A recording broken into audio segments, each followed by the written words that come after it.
नमस्कार, बहुत स्वागत है आपका डिबेट लाइव बड़ी बहस मध्य प्रदेश में। मैं हूं आपके साथ अमित शर्मा। राजधानी में अधोसंरचना विकास के नाम पर बीते 10 वर्षों में 3 लाख से ज्यादा पेड़ काट दिए गए। शहर में 30% से ज्यादा हरित क्षेत्र कम हो गया है। इधर एक और योजना में 30,000 पेड़ काटे जाने की खबर आई तो बवाल खड़ा हो गया। सरकार ने वादा किया कि विकास के नाम पर अब किसी पेड़ की बलि नहीं दी जाएगी। कांग्रेस ने मंत्रियों के आवास के लिए 30,000 पेड़ों की बलि देकर आकार लेने वाली योजना के विरोध में धरना शुरू कर दिया। आज इसी विषय पर हम चर्चा करेंगे, मगर उसके पहले देखिए हमारी एक खास रिपोर्ट।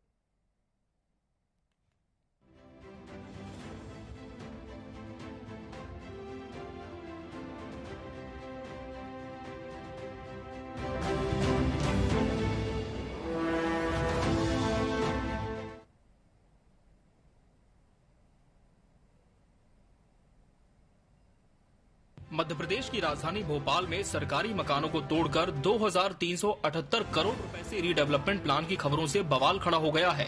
कांग्रेस का आरोप है सरकारी आवास तोड़े जाएंगे, मंत्रियों के बड़े बंगले बनेंगे, लेकिन निर्माण की आड़ में 29,000 से ज्यादा पेड़ भी काटे जाएंगे, इसलिए विरोध कर रहे हैं। विधायकों और मंत्रियों को बंगले बनाने के नाम पर यहाँ पर 60,645 पेड़ों काटने की साजिश की जा रही है। उसके विरोध में हम लोग यहाँ पर आज धरना दिया है। हमारा माननीय मुख्यमंत्री जी से निवेदन है, कैलाश विजयवर्गीय से निवेदन है कि यदि मंत्रियों विधायकों के आपको बंगले बनाने हैं तो स्मार्ट सिटी, जिसको सेंट्रल गवर्नमेंट ने पैसे देना मना कर दिया है, वहाँ खाली जगह पड़ी है, 300 एकड़ जगह पड़ी है, 342 एकड़, वहाँ बनाया जाए और मेहरबानी करके इस एरिया को छोड़ा जाए, क्योंकि ये एरिया पूरा ग्रीन एरिया है। यहाँ पर ऑक्सीजन के सिलेंडर है। यहाँ पर जो पेड़ हैं उन्हीं के कारण हम सांस ले पा रहे हैं। इसलिए हमारा निवेदन है कि इसको तत्काल यहाँ से इस प्रोजेक्ट को हटाया जाए। इधर सरकार ने प्रदेश में 5 करोड़ पेड़ लगाने के लिए अभियान शुरू किया है। हर जिले में लाखों पेड़ लगाने का प्लान है। मुख्यमंत्री खुद इसकी मॉनिटरिंग कर रहे हैं। मुख्यमंत्री डॉक्टर यादव ने कहा कि पर्यावरण के प्रति राज्य सरकार गंभीर है। किसी पेड़ की अकाल मृत्यु नहीं होने दी जाएगी। किसी योजना के लिए या निर्माण के लिए पेड़ हटाना ही पड़ा तो वैज्ञानिक ढंग से उसे शिफ्ट करने और अन्यत्र ट्रांसप्लांट पर विचार किया जा सकता है। पर्यावरण को लेकर के सरकार बहुत गंभीर है। किसी भी हालत में हरे पेड़ को इस प्रकार से जो एक डरावना समाचार आया था, ऐसी स्थिति में नहीं रहेंगे। पहली बात तो ऐसा निर्माण करेंगे जिसमें कम से कम पेड़ कटे, और कोई कारण से कटे तो कटने तो फिर भी नहीं देंगे, ट्रांसप्लांट कराएंगे अगर होगा तो। कोई भी पेड़ एक ऐसा नहीं होगा कि किसी को अकाल मृत्यु मरना। आज के विकासशील युग में प्रगति के नाम पर प्रकृति का अंधाधुंध दोहन एक गंभीर चिंता का विषय बन गया है। पेड़ों की कटाई, जो कि अक्सर विकास की आड़ में की जाती है, पर्यावरण पर विनाशकारी प्रभाव डाल रही है। मध्य प्रदेश भारत के हृदय में स्थित समृद्ध जैव विविधता वाला राज्य है। दुर्भाग्य से ये पेड़ों की कटाई से भी बुरी तरह प्रभावित है। टिकाऊ विकास का लक्ष्य है विकास और पर्यावरण संरक्षण के बीच संतुलन बनाना, ताकि हम धरती को रहने योग्य बनाए रख सकें। Bureau report, TV 24 news. वरिष्ठ सियासत और कीर्तिमान, आज इसी विषय पर हम चर्चा करेंगे और इसके लिए हमारे साथ खास मेहमान जुड़ चुके हैं। हमारे साथ बीजेपी से अजय यादव जी जुड़े। अजय जी, बहुत बहुत स्वागत है आपका। कांग्रेस प्रवक्ता अमित शर्मा जी पार्टी का पक्ष रखेंगे। अमित जी, आपका भी बहुत बहुत स्वागत है। वरिष्ठ पत्रकार गौरव चतुर्वेदी जी भी इस पैनल का अहम हिस्सा है। गौरव जी, आपका भी बहुत बहुत स्वागत है। अजय जी, लगातार हम देख रहे हैं कि सरकार पेड़ और जल संरक्षण की दिशा में काम कर रही है, अभियान चला रही है, इससे लोगों को भी जुड़ने की अपील की जा रही है। दूसरी तरफ ये आरोप कि सरकार विकास के नाम पर पेड़ों की बलि दे रही है, इसे लेकर विपक्ष धरने पर बैठ गया है। इस तरह का विरोधाभास किस तरह से देखती है पार्टी? देखिए, जिस तरह से प्रदेश के मुख्यमंत्री डॉक्टर मोहन यादव जी ने स्पष्ट तौर पे कहा है कि सरकार पेड़ों का संरक्षण करने जा रही है, किसी भी योजना के लिए पेड़ नहीं काटे जाएंगे। उसके बाद कांग्रेस पार्टी का ये धरना प्रदर्शन केवल और केवल संवेदनशील विषय में लोगों को भड़काकर और राजनीति करने के अलावा कुछ नहीं है। शहर का विकास, डेवलपमेंट करना भी सरकार की जिम्मेदारी है, और जब पुराने खंडहर हो रहे मकानों की रीडेवलपमेंट होगी, रिस्ट्रक्चरिंग होगी, तो उसमें कांग्रेस के नेताओं को आपत्ति जो है वो समझ से परे है, क्योंकि जो मकान 50-60 साल पुराने हो चुके हैं, उनके स्थान पर अब नए सिरे से नए सुविधाओं के साथ शहर के नागरिकों के लिए, सरकारी अधिकारी कर्मचारियों के लिए, यहाँ तक कि आम जनों के लिए भी बसाहट बनाने की तैयारी सरकार द्वारा की जा रही है। इससे राजधानी भोपाल और भी उत्कृष्ट राजधानी बनने जा रही है। आपने देखा होगा प्रधानमंत्री आवास में भी मध्य प्रदेश में देश में सबसे अच्छा कार्य हुआ है।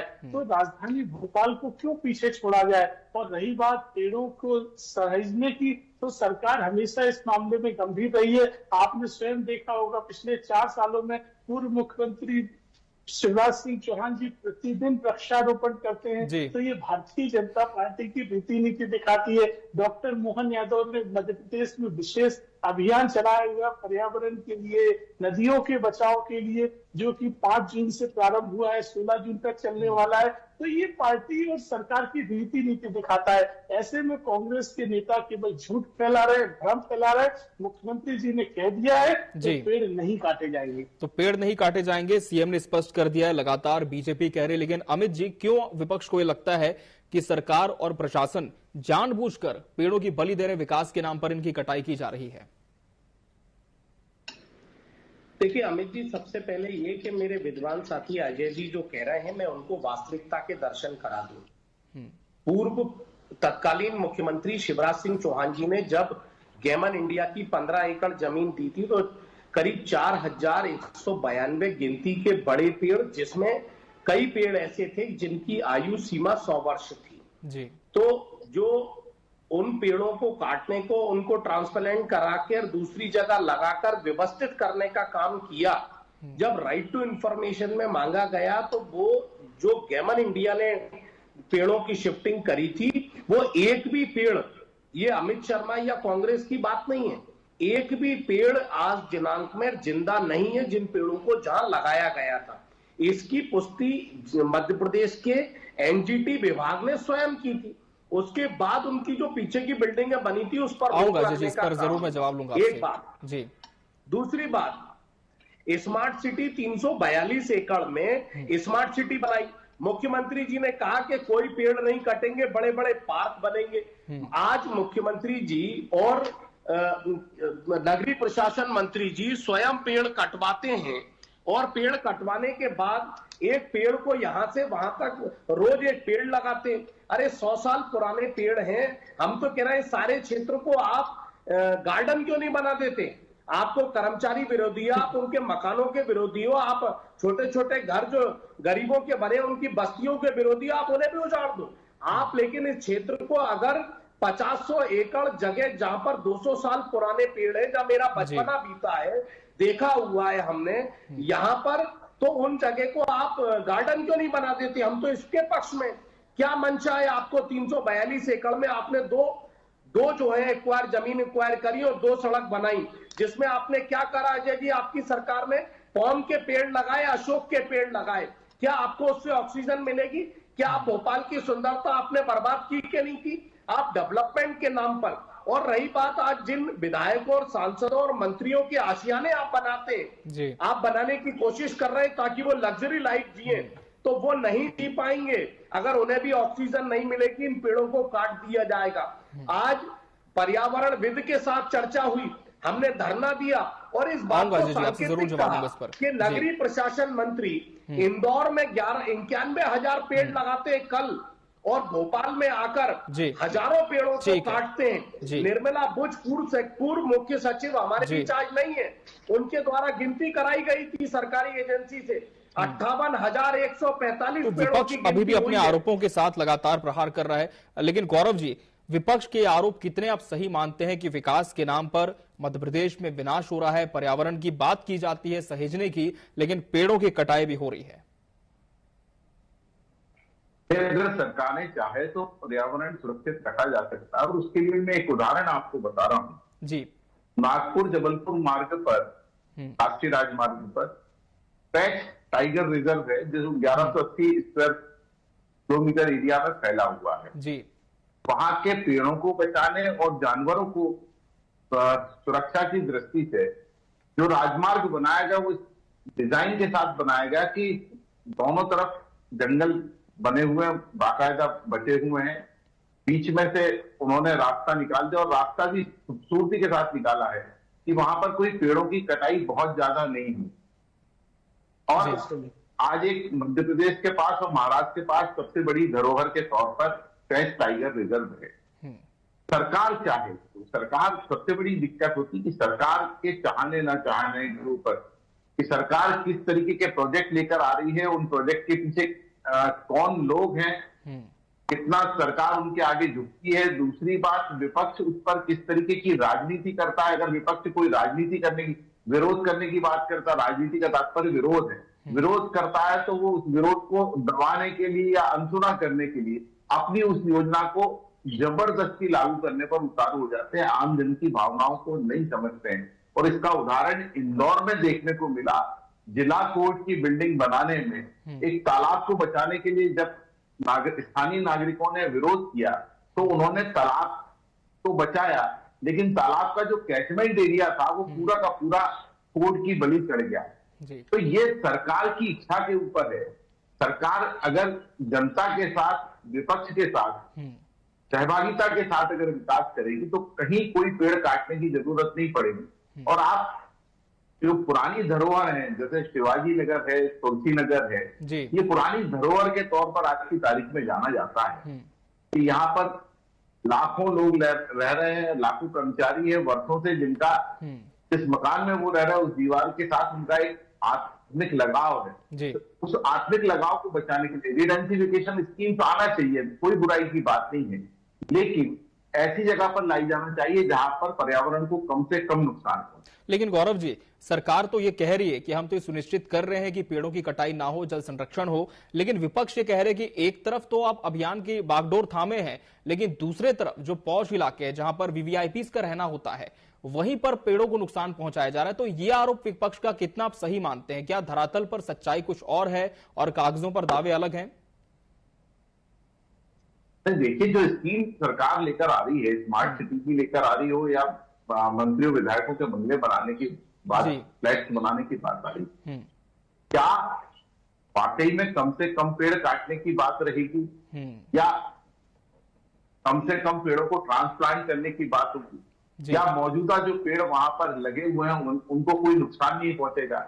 इसको लेकर के सरकार को एक माइक्रो प्लानिंग करना पड़ेगी। तो माइक्रो प्लानिंग करने के साथ साथ आम जनता का विश्वास अर्जित करना होगा, जो वहां रह रहे हैं, जो भोपाल से जिनको लगाव है, जिस जनता को लगाव है, उस जनता की सहमति के बाद कि हम ये प्रोजेक्ट इस तरीके से बनाएंगे, उस पूरे प्रोजेक्ट को आप सामने रखिए, आम जनता की आपत्तियों को सुनिए, अगर उसमें कोई आपत्ति आ रही है तो उस आपत्ति का निराकरण कीजिए, उसके बाद आप किसी भी प्रकार का विकास ठीक है। अजय जी से इसका जवाब ले लेते हैं।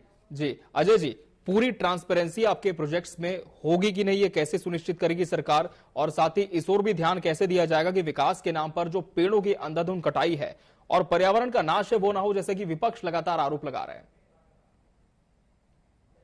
देखिए अमित जी, जिस तरह से ये भ्रम फैलाया जा रहा है, पूर्व में नगरीय प्रशासन मंत्री कैलाश विजयवर्गीय जी द्वारा स्पष्ट किया गया था कि पेड़ों की कटाई का कहीं कोई प्लान नहीं है और इस तरह की कोई योजना सरकार द्वारा नहीं बनाई जा रही है। उसके बाद भी कांग्रेस के नेताओं द्वारा इस मामले में धरना प्रदर्शन और राजनीतिक रोटियां सेकने की कोशिश की जा रही है। और अब जब मुख्यमंत्री जी द्वारा स्पष्ट कर दिया गया तो कांग्रेस के नेता बता दें कि वो किस आधार पर इस पेड़ कटाई की बात कर रहे हैं, जब सरकार द्वारा ऐसा कोई प्लान नहीं है, ऐसा कोई प्रोजेक्ट अप्रूव नहीं हुआ है जिसमें किसी तरह के पर्यावरण को नुकसान पहुंचाने या पेड़ काटने की बात की जा रही है। तो कांग्रेस के नेताओं को अपने विरोध का आधार बताना चाहिए ना। क्या केवल झूठ फैलाते रहोगे, हमेशा एक नेगेटिव नकारा विपक्ष की भूमिका निभाओगे, कभी रचनात्मक बात नहीं करोगे? अब आप विभिन्न योजनाओं की गिनती करवाते हैं, तो प्रदेश में 20 सालों से भारतीय जनता पार्टी की सरकार है, तो जो भी योजनाएं काम हुए हैं तो वो तो भाजपा सरकार ने ही किए।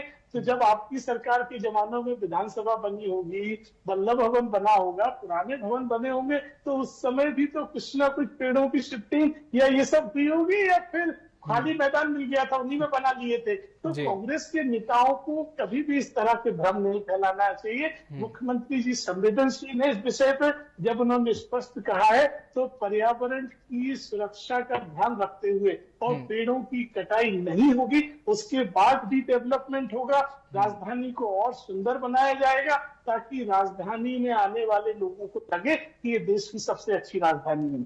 चलिए अमित जी, सरकार तो दावा कर रही है कि हम विकास भी करेंगे और पर्यावरण का कहीं विनाश भी नहीं होगा, लेकिन यह भी सवाल है कि आप जो विरोध कर रहे हैं उसका आधार क्या है, क्यों ये भ्रम की स्थिति बनी हुई है, जवाब दें। देखिए अमित जी, आधार ये है कि हमने 2 पूर्व के उदाहरण देखे। गौरव चतुर्वेदी जी बैठे, वरिष्ठ पत्रकार हैं, और हमने गेमन इंडिया का देखा। 4000 पेड़ों को काटा गया लेकिन एक भी पेड़ जीवित नहीं हो गए, ना उन पेड़ों को लगाया गया।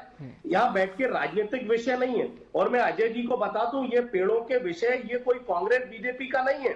अभी आपको 4-5 दिन रुक जाइए, आम जनता आपको, जब पहले स्मार्ट सिटी के नाम पर पेड़ों की कटाई तुलसीनगर और शिवाजी नगर में करने का था, तो शायद आपको याद होगा 10,000 पब्लिक कर्मचारियों की जो सरकार के अंडर में काम करती है, वो 10,000 लोग रोड पर थे जब सरकार झुकी थी आपकी। और उसमें भी स्मार्ट सिटी जो आज आपके प्रधानमंत्री जी ने बंद कर दी है, जो आप कहते थे वो जो भ्रष्टाचार की भेंट चढ़ गई स्मार्ट सिटी, और आज सरकार को अंतोगत्वा उस स्मार्ट सिटी को बंद करना पड़ा। वहां पर रोडों डेवलपमेंट के नाम पर 3 रोडें बनी है, आज दिनांक तक कोई डेवलपमेंट नहीं है, खाली पड़ी है जगह। क्या दिक्कत है? आधे किलोमीटर का फासला है, वहां बनवा दीजिए आप विधायकों के आशियाने, बनवा दीजिए आप ऐशगाह मंत्रियों की, जो आज आपने तोड़ के ऐशगाह बना के जा रहे हैं लगातार उन बंगलों को जो पुराने हैं। 4 इमली में क्यों नहीं तोड़ते अधिकारियों के? 74 बंगले मंत्रियों के क्यों नहीं तोड़े जाते? ये प्रश्न है। ये राजनीति का विषय नहीं है अजय भाई, कि कांग्रेस बीजेपी का मुद्दा नहीं है ये मुद्दा मेरा बचपना यहाँ बीता है। कई ऐसे पर्यावरणविद हैं जो हजारों पेड़ों को संरक्षण कराए, जिनके दादा दादी ने उन पेड़ों को या लगाने का काम किया है। मेरा हाथ जोड़कर आपकी सरकार से कहना है कि जिस तरीके से नगरीय प्रशासन मंत्री जी ने इंदौर को डेवलपमेंट के नाम पर कंक्रीट का जंगल बना दिया है, मेहरबानी करके भोपाल की सुंदरता और प्रकृति के साथ खिलवाड़ नहीं करें। जिससे उदाहरण ये है कि आज 48 डिग्री तक अमित जी टेम्परेचर भोपाल का इस बार पहुंच गया। अगर ये 50,000 पेड़ और काट दिए जाएंगे तो मैं बता रहा हूं आपको कि 50,000 से भोपाल का ऊपर गर्मी का टेम्परेचर होगा। अजय जी को जब ये टेम्परेचर इनको भी मिलेगा, इनके परिवार को भी मिलेगा, इनकी सरकार को भी दिखाई देगा, जब इनको हंसी नहीं आएगी। इसीलिए उदाहरण है गेमन इंडिया और स्मार्ट सिटी के माध्यम से। अजय जी, कांग्रेस का ये कहना है कि पहले भी इस तरह के दावे किए गए थे लेकिन हकीकत कुछ और हुई, तो इस बार भी कांग्रेस को यही अपेक्षा कि ऐसा ही होगा।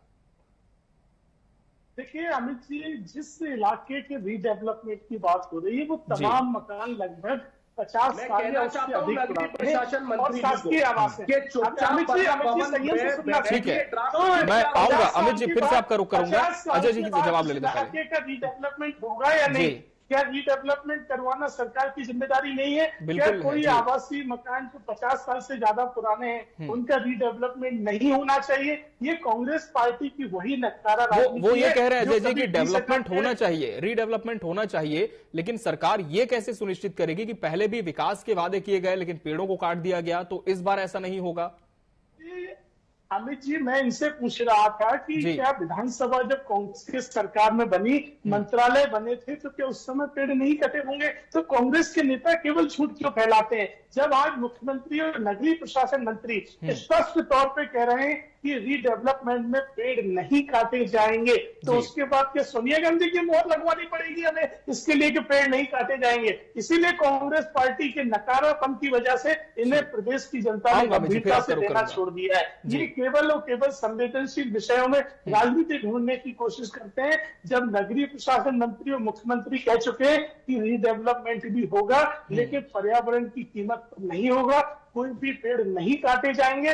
तो इसके बाद इस तरह के विरोध प्रदर्शन का आप आधार बताइए, कोई प्रोजेक्ट बताइए, सरकारी आदेश बताइए जिसमें ये लिखा हो कि पेड़ काटे जा रहे हैं। तो क्यों झूठ फैला रहे हो? इस तरह के झूठ फैलाने वालों को जनता कभी साथ नहीं देगी।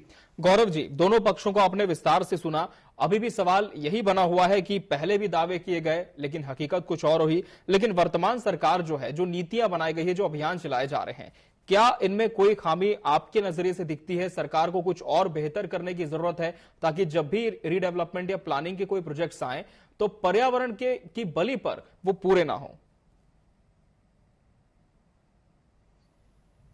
देखिए, इसी मामले में अगर हम बात करें तो सरकार एक तरफ करे कि कोई योजना नहीं है और किसी भी प्रकार का कोई पेड़ नहीं काटा जाएगा, ट्रांसप्लांट किया जाएगा, तो आखिर फिर क्यों किया जाएगा? सरकार इसकी सफाई देना है। सरकार इसका वो प्रारूप रखे कि वहां पर हम क्या करने जा रहे हैं, वो प्रारूप जनता के सामने रखना चाहिए और जनता के सामने रखने के साथ साथ उसमें आपत्तियों का निराकरण करना चाहिए कि अगर कहीं किसी जगह पर 5 पेड़ है, 10 पेड़ है, उन्हें काटा जा रहा है तो उन्हें कैसे बचाया जा सकता है, इसको लेकर के काम करे सरकार। सरकार एक तरफ तो कह रही कि हम कोई योजना नहीं ला रहे, या अफवाह फैला रहे हैं लोग, और दूसरी तरफ कह रही कि कोई पेड़ नहीं काटे जाएंगे, पेड़ों को ट्रांसप्लांट किया जाए।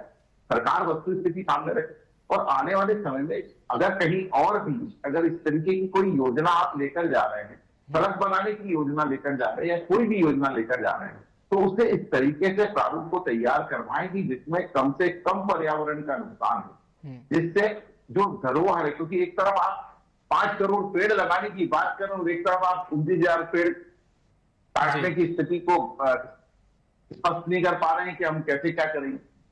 ये सरकार को तय करना और सरकार को एक प्रारूप रखने के साथ जनता का विश्वास लेना पड़ेगा, सहभागिता लेना। जी अमित जी, अब आपकी बात रखें, क्योंकि बार बार जैसे कि विपक्ष का सवाल था, लेकिन सरकार का यही कहना है कि हमने तो ऐसी कोई प्लानिंग की ही नहीं है कि जहां रीडेवलपमेंट हो और वहां पर हम पेड़ काट दें। तो क्या इस बात का भय कांग्रेस को इसलिए क्योंकि जब पूर्ववर्ती उदाहरण आपने दिए कि पहले भी कुछ प्रोजेक्ट्स लाए गए लेकिन पर्यावरण की बलि पर वो पूरे हुए, तो इस बार भी ऐसा होगा? लेकिन बतौर विपक्ष क्या सरकार की नीतियों में कुछ और आप मानते हैं कि ऐड ऑन करने की जरूरत है? देखिए अमित जी, जब तुलसी नगर और शिवाजी नगर में स्मार्ट सिटी 342 एकड़ का प्रोजेक्ट लाया जा रहा था, जब एनजीटी की आपत्ति थी, और मैं अजय जी को जानकारी के लिए बता दूं कि ये पूरा क्षेत्र रेसिडेंशियल डेवलपमेंट में नहीं है। आप अगर भोपाल का मास्टर प्लान उठाएंगे, इसको पहले रेसिडेंशियल कन्वर्ट करने की कोशिश जब भी की गई, सुन लीजिए, मैंने आपकी बात सुनी। आ रहा हूं अजय जी, मैं आपसे जरूर जवाब लूंगा इस पर। अजय जी निश्चिंत रहे, मैं जरूर आऊंगा आपके पास। जी विषय नहीं है जी, ये विषय जनता से जुड़े हुए हैं। आधार क्या है? लगातार उनका यही सवाल है अमित जी कि आधार क्या है, किस आधार पर आरोप लगा रहे हैं आप? जी, दूसरी बात अमित जी कि जिस तरीके से सरकार वल्लभ भवन में बैठ के चंद अधिकारियों के साथ ये ड्राफ्ट तैयार कर रही है, क्यों नहीं सार्वजनिक जनता के बीच ला रही? क्यों इसमें स्पष्टीकरण नहीं दे रहे कि इतनी जगह पर जो पेड़ लगे वो नहीं काटे जाएंगे? चलिए, अब इसी पर मैं जवाब लेता हूं। अजय जी यही बात गौरव जी ने भी उठाई कि आखिर वो ड्राफ्ट जो एक पूरा मास्टर प्लान बना है वो सार्वजनिक क्यों नहीं किया जा रहा, उसमें ट्रांसपेरेंसी क्यों नहीं है कि हम क्या करेंगे डेवलपमेंट में? देखिए, प्लान बनने के बाद ही तो सार्वजनिक किया जाता है, उसमें दावे आपत्ति भी दिए जाएंगे और कांग्रेस के नेताओं को आपत्ति प्रस्तुत करें। और आप कह रहे हैं सार्वजनिक नहीं कहा जा रहा है। प्रदेश के मुख्यमंत्री डॉक्टर मोहन यादव जी कह रहे हैं, नगरीय प्रशासन मंत्री कैलाश विजयवर्गीय कह रहे हैं कि पेड़ नहीं काटे जाएंगे, तो इससे ज्यादा प्रमाणिक आपको और क्या बयान चाहिए? आप बताइए, प्रदेश पेपर में छपने की क्यों पब्लिसिटी चाहिए नगरीय प्रशासन मंत्री को? करते हैं सार्वजनिक करें। कांग्रेस की राजनीति जो बंजर हो गई है, उसके लिए कांग्रेस मेहनत कर रही है कि अपनी राजनीति बंजर होने से बचाने के लिए। तो मुख्यमंत्री एक तरफ ये आश्वस्त कर रहे हैं प्रदेश की जनता को कि जो भी विकास होगा उसमें पर्यावरण का कोई नुकसान नहीं होगा, लेकिन विपक्ष का आरोप है कि सार्वजनिक तौर पर जो ट्रांसपेरेंसी होनी चाहिए गवर्नमेंट के प्रोजेक्ट्स में वो नहीं है। फिलहाल देखना होगा कि सरकार के जो दावे हैं वो सही होते हैं या फिर विपक्ष के आरोपों पर मुहर लगती है। बहरहाल आप सभी मेहमानों का बहुत बहुत शुक्रिया हमसे इस चर्चा में जुड़ने के लिए और इसका हिस्सा बनने के लिए आपका बहुत धन्यवाद। और इसी के साथ बड़ी बहस डिबेट लाइव मध्य प्रदेश में आज के लिए फिलहाल इतना ही। मुझे और मेरी पूरी टीम को दीजिए इजाजत। नमस्कार।